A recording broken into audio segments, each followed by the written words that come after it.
할렐루야. 우리 먼저 영상을 같이 보도록 하겠습니다.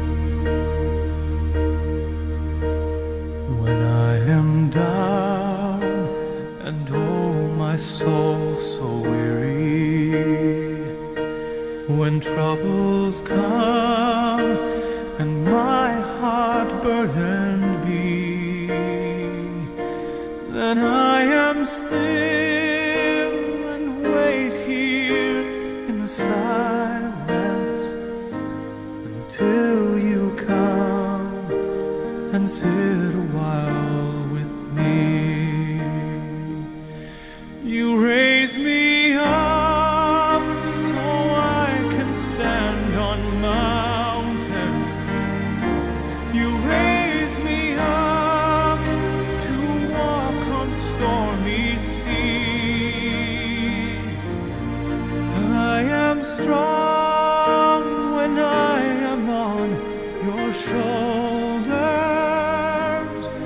You raise me up to more than I can be.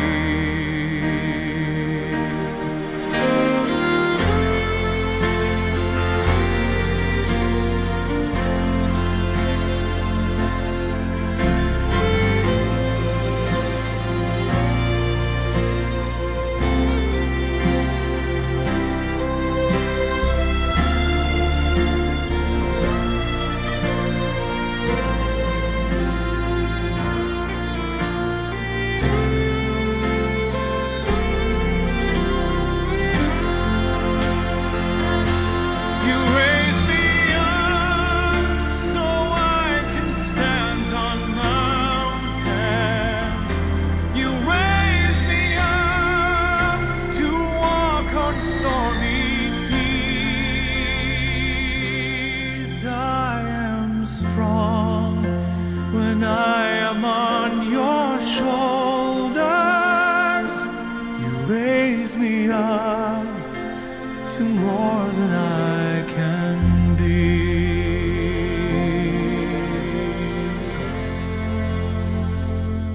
You raise me up so I can stand on mountains. You raise me up to walk on stormy seas. I am strong when I am on your shoulders. Raise me up to more than I can be. You raise me up so I can stand on mountains. You raise me up to walk on stormy seas. I am strong when I am on your shoulders. You raise me up to more than I can be.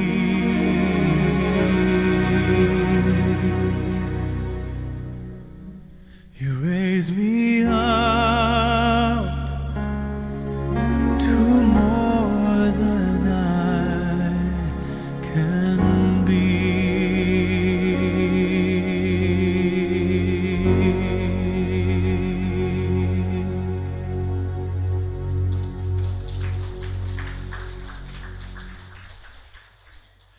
태어날 때 탯줄이 목을 감아 산소 공급이 중단되었습니다. 그래서 아들 릭은 스스로 몸을 가눌 수도 없고 말을 할 수 없는 뇌성마비로 태어났습니다. 의사는 말했습니다. 가망이 없다고요. 식물 인간이 될 거라고요. 그래서 포기하라고요. 그러나 아버지 딕은 아들 릭을 포기할 수 없었습니다. 아들이 컴퓨터에서 자신의 감정을 언어로 표현했습니다. 달리다, 달리고 싶다. 그래서 아버지 딕은 아들 릭을 위해서 자신의 직장을 내려놓았고 자신의 모든 삶을 포기했습니다. 아들을 위해서 살기 시작했습니다. 달렸습니다. 수영했습니다. 자전거를 탔습니다. 아들을 포기하지 않았던 아버지의 감동적인 사랑이 담겨 있는 실화이지요. 오늘 성경을 보니까 아들을 포기하지 않았던 아버지 딕처럼 포기하지 않는, 아들을 포기하지 않는 한 아버지의 사랑을 만날 수 있습니다. 어느 가정에 아버지와 두 아들이 살았답니다. 어느 날 둘째 아들이 아버지에게 찾아와서 이렇게 말했습니다. 오늘 보면 11절 12절입니다. 또 이르시되 어떤 사람에게 두 아들이 있는데 그 둘째가 아버지에게 말하되 아버지여 재산 중에서 내게 돌아올 분깃을 내게 주소서 하는지라. 아버지가 그 살림을 각각 나눠 주었더니 아버지 유산을 상속해 주세요. 아버지는 지금 살아계십니다. 그런데 유산을 달라고 때를 쓰는 겁니다. 불효막심한 자식이지요. 유산은 아버지가 돌아가신 후에 상속받는 것 아닙니까? 이 말은 아버지 빨리 돌아가십시오 라는 말과 같은 말이었습니다. 그러나 아버지는 계속해서 때를 쓰는 그 아들에게 아들의 말처럼 들어주었습니다. 그래서 아버지가 그 살림을 각각 나눠 주었다라고 말씀하고 있지요. 유산을 상속해 준 것입니다. 둘째 아들은 유산을 상속받고 나자 기다렸다는 듯이 그 유산을 가지고 먼 나라로 가버렸습니다. 13절 말씀입니다. 그 후 며칠이 안 되어 둘째 아들이 재물을 다 모아가지고 먼 나라에 가 거기서 허랑방탕하며 그 재산을 낭비하더니 그 후 몇 달이 지났나요? 아니에요. 며칠이 지났어요. 마치 기다렸다는 듯이 잽싸게 유산을 상속받기가 무섭게 그것을 다 돈으로 바꾸어서 옆 동네로 갔습니까? 어디로 갔어요? 먼 나라로 가버렸어요. 이게 무슨 말이겠어요? 아버지 간섭을 더 이상 받고 싶지 않다는 거예요. 내 마음대로 내 인생을 살고 싶다는 거예요. 아버지의 간섭이 미치지 아니하는 찾을 수 없는 먼 나라로 둘째 아들은 가버리고 말았습니다. 오늘 성경을 깊이 묵상하면 이 둘째 아들이 착각하고 있는 두 가지가 있는 것 같습니다. 그 착각 하나는 아버지의 간섭을 받지 않고 사는 것이 진정한 자유이고 독립이라고 생각하는 것입니다. 내 아버지 간섭받지 않고 내 마음대로 내 인생을 내 마음대로 내가 주인 되어서 살면 자유로울 거야, 행복할 거야, 이렇게 생각한 것입니다. 착각이지요. 교회를 들어오면서 예쁘게 꽃이 피어 있는 화단을 보셨을 겁니다. 제가 들어오시는 분들 얼굴들을 보니까 평소와 다르게 얼굴이 활짝 펴 계시더라고요. 꽃을 보면서 모두 행복해하는 모습을 보았습니다. 얼마나 아름다운 꽃입니까? 그런데 이 아름다운 화단을 망쳐버릴 수 있는 간단한 방법이 있습니다. 불을 지를 필요도 없습니다. 물을 막 퍼부어 줄 필요도 없습니다. 어떻게 하면 될까요? 관리하지 않고 내버려 둬버리면 자연스럽게 망쳐집니다. 관리 잘하라는 소리예요. 관리하지 않고 내버려 두면 자연스럽게 망쳐져 버려요. 마찬가지입니다. 우리 인생도 똑같아요. 사람은 의존적인 피조물로 지음받았습니다. 창조주 하나님의 간섭과 하나님의 관리와 하나님의 다스리심과 하나님의 통치 속에 살아갈 때 그 사람의 의미가 있고 그 사람이 행복을 누릴 수 있도록 지음받은 존재가 우리 사람입니다. 사람이 망가지는 방법은 간단합니다. 하나님 아버지의 간섭을 받지 않으면 되는 거예요. 내 마음대로 내 인생을 내 뜻대로 하나님과 상관없이 살아버리면 사람은 금방 망가집니다. 내가 아버지의 간섭을 받지 않고 내가 주인 되어서 자유를 누리며 살겠다라는 것은 착각이었죠. 또 이 둘째 아들의 둘째 착각이 있는 것 같습니다. 그것은 먹고 마시고 즐기는 것이 인생의 행복이라고 생각하는 것이었습니다. 오늘 보면 13절 말씀 다시 한번 읽습니다. 그 후 며칠이 안 되어 둘째 아들이 재물을 다 모아가지고 먼 나라에 가 거기서 허랑방탕하여 그 재산을 낭비하더니 아버지께로부터 상속받은 그 유산을 돈으로 바꾸어서 재물을 몽땅 짊어지고 먼 나라로 갔습니다. 그래서 어떻게 했나요? 그걸 가지고 장사했나요? 사업했나요? 성경이 뭐라고 말씀합니까? 허랑방탕하였다라고 말씀합니다. 무슨 말입니까? 먹고 마시고 즐겼다는 거예요. 아버지께로부터 물려받은 그 유산을 가지고 내 마음대로 먹고 마시고 즐겼습니다. 거기에 행복이 있는 줄 알았습니다. 착각이었죠. 그걸 가지고 술 마셨습니다. 그걸 가지고 마음대로 놀았습니다. 고스톱 쳤습니다. 그걸 가지고 빠짓고 했습니다. 마음대로 논 겁니다. 거기에 행복이 있는 줄 알았습니다. 착각이었습니다. 인류 역사 속에 가장 놀라운 부귀영화를 누렸던 사람이 성경에 나오는 솔로몬 왕입니다. 솔로몬 왕은 자기에게 주어진 그 부귀영화를 마음껏 누려보았습니다. 그런데 그 왕의 마지막 고백이 무엇인지 아십니까? 전도서 1장 2절입니다. 전도자가 이르되 헛되고 헛되며 헛되고 헛되니 모든 것이 헛되도다. 그 부귀영화 내 마음대로 사용하면서 먹고 마시고 즐기면 좋을 줄 알았어요. 그런데 나중에 깨달아지는 것입니다. 그 모든 것은 허상이었다는 것을요.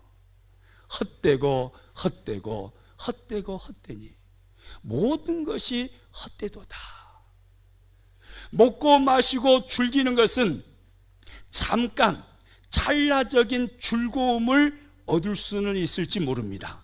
그러나 진정한 행복, 영원한 행복을 얻을 수는 없습니다. 오늘 본문의 둘째 아들은 그런 착각 속에 아버지에게 재산을 받아서 허랑방탕하게 살았습니다. 그랬더니 둘째 아들의 결론이 어떻게 되었을까요? 오늘 본문 13절 14절 보니까 성경이 이렇게 말씀합니다. 같이 읽습니다. 먼 나라에 가 거기서 허랑방탕하여 그 재산을 낭비하더니 다 없앤 후 그 나라에 크게 흉년이 들어 그가 비로소 뭐 한지라라고요? 궁핍한지라. 가난해 본 적이 없어요. 아버지의 보호 속에서 풍족하게 살았습니다.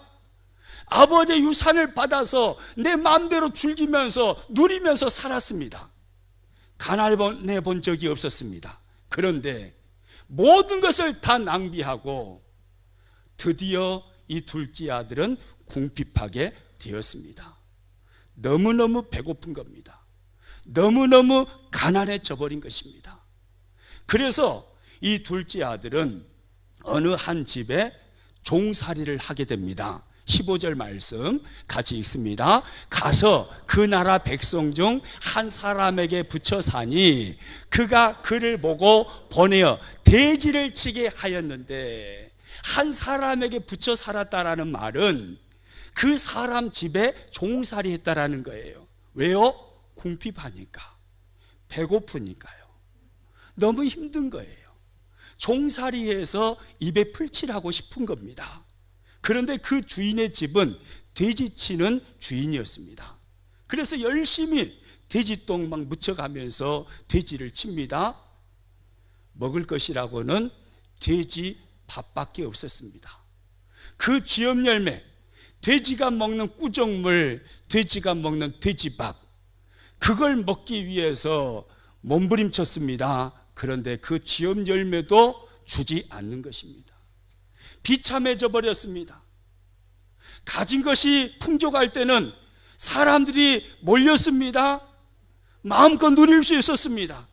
그런데 모든 것을 다 잃어버리자 이 둘째 아들은 재산도 잃었고 젊음도 잃었고, 그리고 삶에 대한 의욕도 용기도 다 잃어버렸습니다.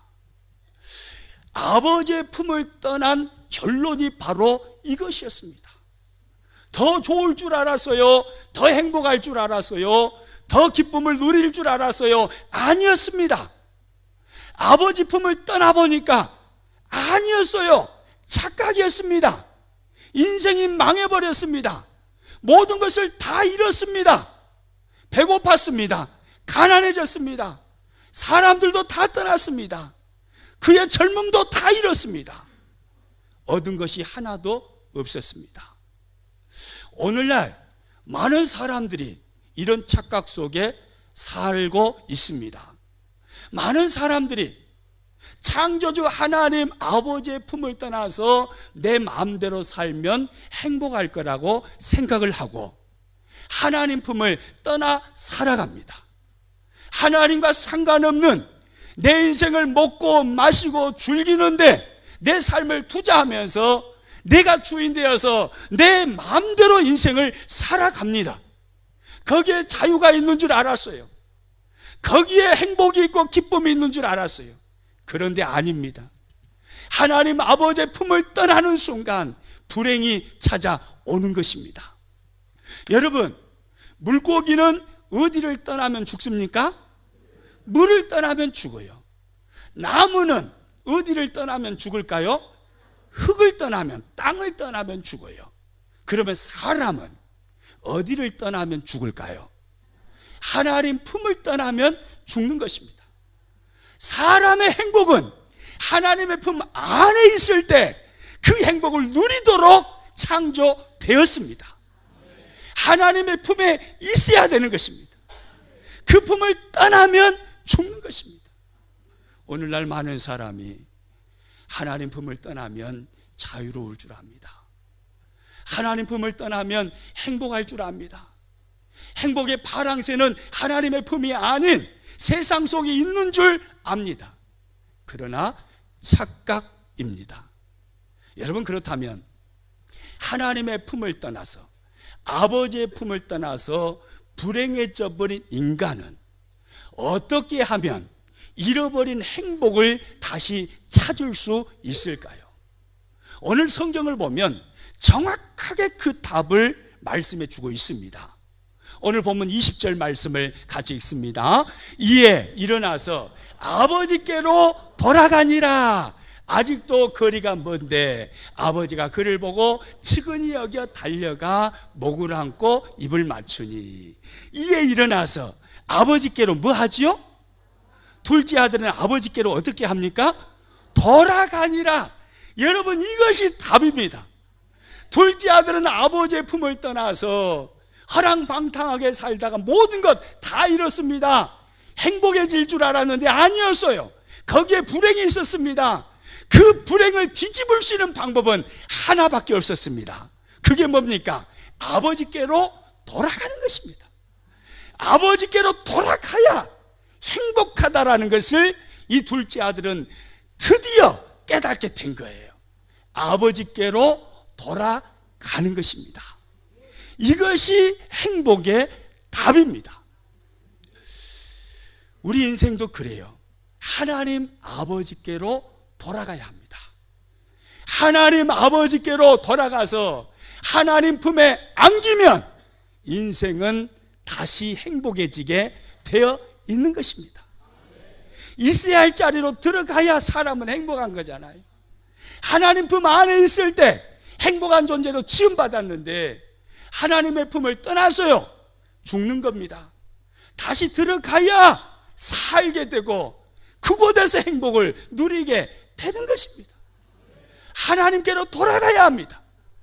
여러분, 그렇다면 우리 인생은 어떻게 하나님께로 돌아갈 수 있을까요?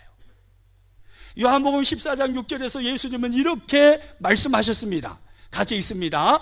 예수께서 이르시되 내가 곧 길이요 진리요 생명이니 나로 말미암지 않고는 아버지께로 올 자가 없는지라. 할렐루야. 예수님이 말씀하십니다. 누가 길이라고요? 내가, 예수님이 길이래요.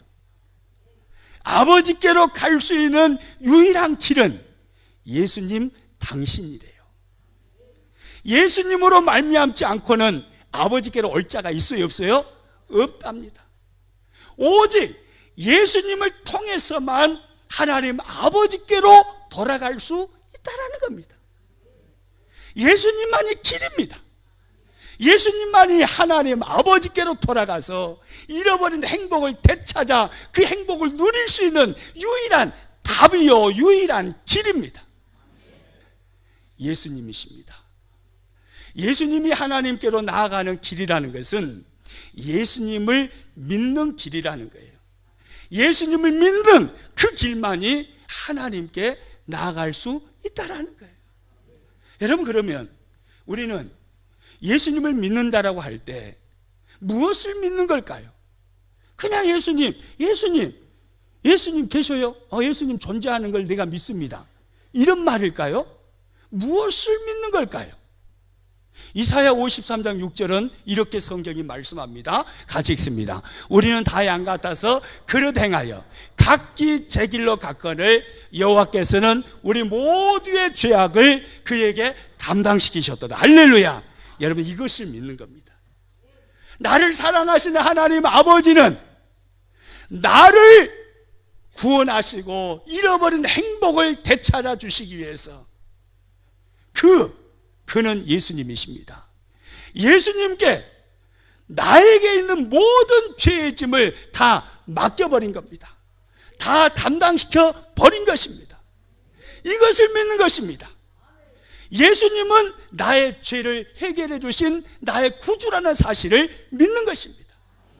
2000년 전 골고다 언덕 위에 세워진 그 십자가는 나와 무관한 십자가가 아니라 나를 구원하시기 위해서 내 죄가 해결된 십자가라는 것을 믿는 것입니다. 예수님이 나의 구원자라는 사실, 이걸 믿는 이 믿음입니다. 이 믿음을 통해서 우리는 하나님 아버지께로 나아가는 것입니다. 할렐루야. 여러분, 인생이 살 수 있는 길은 이것밖에 없어요. 잃어버린 행복을 되찾는 길은 이것밖에 없습니다. 하나님의 품을 떠난 인간은 죽습니다. 하나님 품으로 돌아가야 합니다. 돌아가는 방법은 이것밖에 없습니다. 내가 길을 만들어서 돌아가는 게 아니에요. 사람들이 말해주는 방법을 듣고 돌아가는 게 아니에요. 절대 진리의 말씀인 하나님의 말씀이 성경을 통해서 우리들에게 제시하신 방법을 통해서 하나님께로 나아갈 수 있는 것입니다. 그 방법은 예수님을 구원의 주님으로 믿고 예수님을 구주로 고백하고 그리고 하나님께로 나아가는 것입니다. 그 믿음으로 하나님께 나아가는 거예요. 그 믿음이면 잃어버린 행복 되찾게 되는 것입니다. 둘째 아들은요, 아버지 품으로 돌아가는 것이 잃어버린 행복을 되찾는 해답이라는 것을 알았습니다. 그래서 아버지 품으로 돌아갔습니다. 돌아갔더니 아버지가 맞이해 주셔야 되잖아요. 아버지가 떼끼놈 그렇게 아빠 마음을 속썩이더니 뭔 낯짝으로 여기 왔냐, 그래가지고 쫓아내보면 안 되잖아요. 맞아 주셔야 되잖아요. 그런데 오늘 성경에 보니까 그렇게 불효막심한 둘째 아들이었지만 아버지는요 맞아 주십니다. 왜요? 아들을 사랑하시니까요. 아들을 포기할 수 없는 거예요. 가슴에 못을 박고 집을 나간 아들이지만 그 아들을 포기할 수 없습니다. 아들을 사랑합니다, 아버지는. 그래서 맞아 줍니다. 오늘 성경을 보니까 아버지가 아들을 맞아주는 이 모습을요 아주 실제적이고 리얼하게 표현을 쭉 해줍니다. 오늘 본문 20절 말씀 같이 읽습니다. 이에 일어나서 아버지께로 돌아가니라. 아직도 거리가 먼데 아버지가 그를 보고 측은히 여겨 달려가 목을 안고 입을 맞추니. 아버지가 아들을 맞이해 주는 모습을 보면요, 아버지는 둘째 아들을, 범죄한 이 아들을 얼마나 사랑하셨는지를 느낄 수가 있습니다. 아버지는 첫째 어떻게 합니까? 거리가 먼데 아버지가 그를 뭐 하죠? 봅니다. 아들이 먼저 보나요? 아버지가 먼저 보나요? 아버지가 먼저 봅니다. 무슨 말입니까? 아버지는 날마다 대문 밖에 나와서 기다리고 있었다라는 거예요. 거리가 멀리 떨어져 있지만 아버지는 금방 압니다.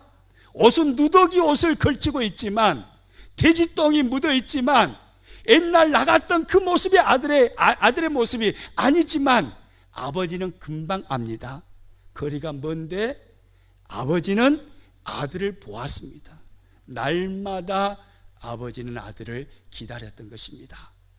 그리고 보고 둘째 어떻게 하죠? 측은히 여겨 뭐 합니까? 달려갔습니다. 측은히 여겨 달려갔어요. 당시에요, 유대인들이 입고 있던 옷은 우리처럼 윗도리가 있고 바지가 있는 게 아닙니다. 통으로 된 옷을 입고 있었습니다. 달리면 넘어지기가 쉬울까요? 안 쉬울까요? 쉽죠. 쉽게 넘어질 수 있습니다. 그리고 달리다가 이 속살이 보이면 이걸 수치로 생각을 했습니다. 그러니까 웬만한 일이 아니면 안 달리는 거예요. 사람들이 손가락질 하는 겁니다.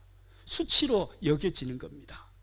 그리고 어른이 자기보다 나이가 더 어린 사람이라든지 신분이 낮은 사람에게 앞에서 달리는 것은 그 당시에 사람들이 금하고 있었던 모습이었습니다. 그러나 이 아버지는요, 사람들의 어떤 눈길이든 상관이 없는 거예요. 눈썹이 휘날리도록 아들이 멀리 보이니까 달려나가는 거예요. 사람들이 손가락질을 하든 조롱을 하든 상관이 없습니다. 그냥 달려나갑니다. 왜요? 아들을 뭐 하기 때문입니까? 사랑하기 때문이에요.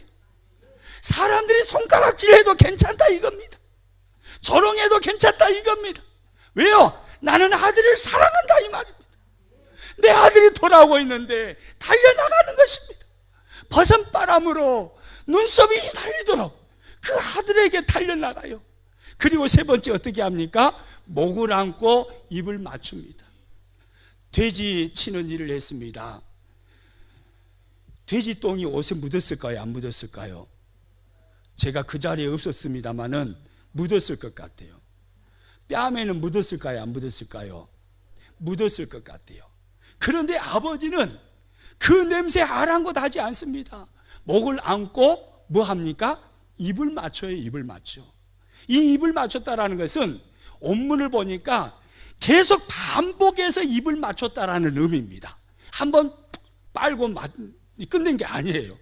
너무 좋아가지고, 너무 이뻐가지고, 우리 어린아이들 이렇게 보면은 너무 이뻐가지고 엄마 아빠가 또 할머니 할아버지가 이뻐가지고 뽀뽀를 한 번만 해줍니까?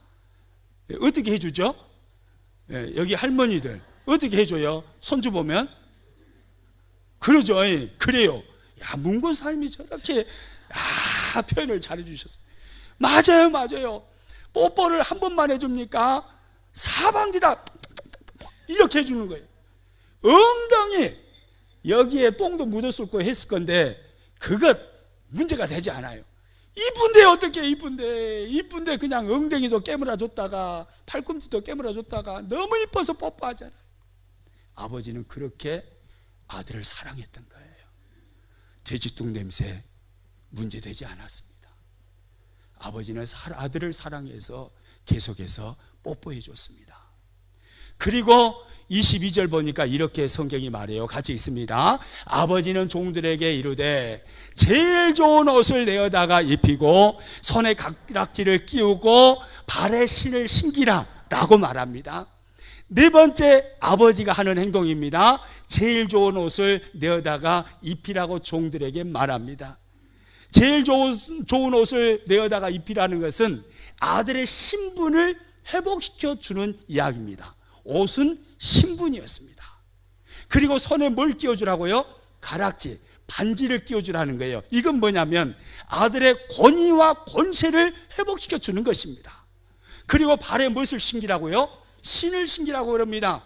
이 말은 너는 종이 아니라는 거예요. 당신은요, 종은 신발을 신지 않았습니다. 맨발로 다녔습니다. 맨발 벗고 다녀오는 그 아들을 바라보고 아버지는 종에게 말하는 거예요. 신을 갖다 신기라. 무슨 말입니까? 너는 이제 종이 아니라는 거예요. 너는 누구라는 겁니까? 내 아들이라는 거예요. 아들아, 네가 내 마음에 못을 받고 나갔지만 그래도 너는 내 아들이야. 나는 그래도 너를 사랑해. 이 표현인 거예요. 너는 내 아들이다, 이 말이에요.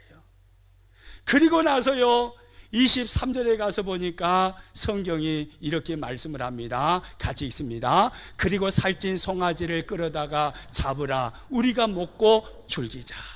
잔치를 벌리는 거예요. 아버지가 기뻐하는 거죠. 여러분, 하나님이 가장 기뻐할 때가 언제이실까요? 잃어버린 사람이 하나님께로 돌아갈 때입니다. 하나님께로 돌아가면 하나님은 가장 기뻐하십니다. 천국에서 잔치가 열리는 것입니다. 오늘 이곳에 많은 분들이 오셨습니다. 하나님께 돌아간 자와 아직 돌아가지 않은 자 둘로 나뉠 것입니다. 하나님께 이미 돌아간 자는 하나님의 나라 천국에서 우리를 통해서 엄청난 잔치가 이미 벌어졌었습니다. 그리고 아직 하나님께로 돌아가지 않은 자는 오늘 하나님께로 돌아가면 하나님은 천국에서 잔치를 여십니다. 왜요? 돌아오는 그 아들을 보고 하나님이 기뻐하시기 때문입니다. 존 뉴턴이라는 사람이 있습니다. 찬송가 305장 나 같은 죄인 살리신 이라는 곡을 작곡한 사람입니다. 존 뉴턴은 선주인 아버지와 믿음의 어머니 사이에서 태어났습니다. 7살 때까지 어머니께로부터 믿음의 훈련을 잘 받았습니다. 그런데 7살 때 어머니가 돌아가셨습니다. 그 이후로 존 뉴턴은 방황하기를 시작했습니다. 청소년 시절을 방황했습니다. 청년의 때를 방황했습니다. 해군에 입대했는데 탈영했습니다. 그리고 그가 이런 일을 했습니다. 노예선 선주가 되어서 흑인들을 잡아다 인신매매하는 일을 하였습니다. 좋은 일인가요? 악한 일인가요? 설교는 듣고 계시죠? 좋은 일이에요? 악한 일이에요? 악한 일이잖아요. 예수님 믿는 사람이 해야 될 일입니까? 하지 말아야 될 일입니까? 하지 말아야 될 일이잖아요. 그런데 이 악한 일을 흑인들 잡아서 인신매매 팔아넘기는 이 악한 일을 서슴없이 존 뉴턴이 하는 거예요. 어느 날 인신매매업을 다 끝내고 집으로 돌아오는데 거센 풍랑이 불어옵니다. 비바람이 몰아쳐옵니다. 배가 파선할 지경입니다. 그때 존 뉴턴은 파손하려는 그 배에 무릎을 꿇습니다. 그리고 하나님께 기도합니다. 하나님, 제가 잘못했습니다. 제가 방탕하게 살았습니다. 저에게 한 번만 자비를 베풀어 주옵소서. 다시는 이 악한 일을 하지 않겠습니다. 존 뉴턴은 하나님 앞에 회개했습니다. 하나님께 돌아간 것이죠. 그러자 폭풍이 멈췄습니다. 배가 잔잔한 배에서 배가 잔잔하게, 바다가 잔잔하게 되어서 살아남았습니다. 존 뉴턴은 나중에 목사가 되었습니다. 그래서 많은 사람들에게 그처럼 방탕했고 그처럼 악했던 나 같은 죄인을 살리신 하나님의 그 큰 은혜 너무너무 고마워서 찬송가 305장을 작곡하여서 사람들에게 불러주었고 그 찬양을 부르면서 하나님의 사랑을 간증했습니다. 찬송가 305장 아시죠? 나 같은 죄인 살리신 주 은혜 놀라워 잃었던 생명 찾았고 광명을 얻었네. 할렐루야. 여러분, 그렇습니다. 존 뉴턴만이 아니에요. 오늘 이 자리에 나오신 어떤 분이든 과거에 어떻게 살았든 관계없습니다. 하나님 품으로 돌아가는 순간에 하나님은 우리의 인생을 뒤집어 주시는 거예요. 불행을 지워 주시는 거예요. 행복의 문을 열어 주시는 거예요. 하나님 은혜를 쏟아 부어 주시는 거예요. 복된 삶이 되게 하시는 거예요. 하나님의 품에 우리의 인생을 안아 주시는 거예요. 모든 저주를 끊어 주시는 거예요. 하나님의 복을 누리며 살게 하시는 거예요. 천국 문을 열어 주시는 거예요. 그 나라의 주인이 되게 하시는 거예요. 할렐루야. 하나님께로 돌아가면 됩니다. 예수님이 나의 구주가 되십니다. 내 인생의 주인이십니다. 예수님의 그 십자가에서 나의 모든 죄의 문제가 해결되었습니다.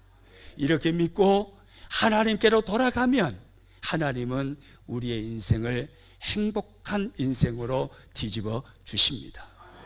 여러분, 망설이지 마십시오. 하나님께로 돌아가십시오. 하나님 안에서 행복을 누리십시오. 행복의 동산을 만들어 놓으셨는데 구경만 하지 마세요. 그 안에 들어가서 누리십시오. 할렐루야. 여러분, 예수님을 믿는 사람입니까? 하나님 품에 안겨있는 사람입니까? 그렇다면 하나님의 품을 떠나려고 하지 마세요. 내 마음대로 살아보려고 하지 마세요. 하나님 품 안에 거하십시오. 하나님의 통치, 하나님의 간섭, 하나님의 섭리 속에 사는 것이 우리 인생의 복이고 행복입니다. 하나님 품 안에서 살아가십시오. 할렐루야. 우리 찬양하도록 하겠습니다.